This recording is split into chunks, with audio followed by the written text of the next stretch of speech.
একটু শুনুন, উত্তরটা আমি দিচ্ছি, শুনুন আগে। একটু মেয়েটার দিকে তাকান আপনারা, একটু ভালো করে দেখুন। না না না, এই মেয়েটার জন্য আমি ভোট চাইবো না তোমাদের কাছে, বুঝলেন?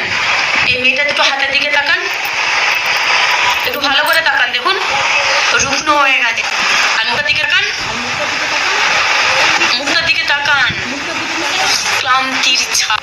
একত্রিত হয়ে এই মেয়েটার বিরুদ্ধে লড়াই করছে, আর তোমরা বাংলার মেয়ে হয়ে মমতা বন্দ্যোপাধ্যায়ের খেয়ে মমতা বন্দ্যোপাধ্যায়ের পরে তাড়িয়ে দিচ্ছ। এটা মানসিকতার পরিচয়?